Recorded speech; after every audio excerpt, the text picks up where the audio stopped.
म्हणलं तर माझा नातू भाग्यवान रोहित पवारची ते आता महाराष्ट्राची सेवा करतील। महाराष्ट्राची सेवा काय यांना सेवा करायचा नाद लागलाय हो।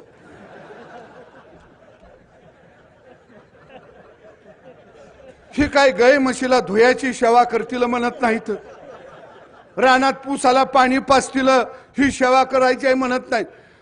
महाराष्ट्राची सेवा अख्खं घर तुमचा बी तालुका तसाच आहे। लेकरू जन्माला आलं की ते सेवेलाच येतं या सेवा करायला। अख्खं घरदार सेवेवर आहे। बँकेला कोण चेअरमन होतोय डायरेक्टर होतोय काय म्हणतो सेवा करायची आहे। दूध संघाच्या माध्यमात सेवा करायची आहे। कारखाना सेवा करायचा आहे। किती यांना सेवा करायची हौस आहे हो। आता जर ही गडी सेवा म्हणले की यांना म्हणायचं ये जरा गाई म्हशी धुयायच्या आहे त्या येतो काहीकडं। सेवा कसली सेवा। रामभाऊ म्हणले त्यांना आता वाटलं तर सरकार बदलतं या आपण जिल्ह्याचे पालकमंत्री होणार। ह्यांना सत्ता गाजवायची लोकांना गुलाम म्हणून त्यांच्याकडे बघायची सवय लागली या।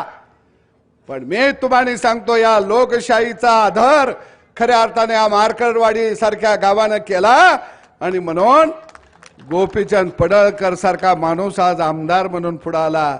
तो सेवा करायची म्हणून आला नाही, तो म्हणतो गावगाड्याला मला सन्मान द्यायचा आहे म्हणून मी आमदार झालो या। आणि हे कशी सेवा करायची। अरे तुम्ही सेवा करशीला मग आम्ही कवा करायची। आणि यांच्या पडळकर साहेब ह्यांच्या घरात पोरग जन्माला आलं बारसं झालं मोठं व्हायला लागलं की गावातल्या हुजऱ्यांचं मुद्र्यांचं चालू। हे साहेबांचं पोरग फार बुद्धिमान आहे, प्रचंड अभ्यास आहे आणि यांची नावं बी लय भारी असते ती। सिंह सिंह रणजित सिंह दिग्गज सिंह धैर्य सिंह सगळं शोध जन्माला येतील। आणि आमच्याकडे काय सगळी मरकुडी येते ती।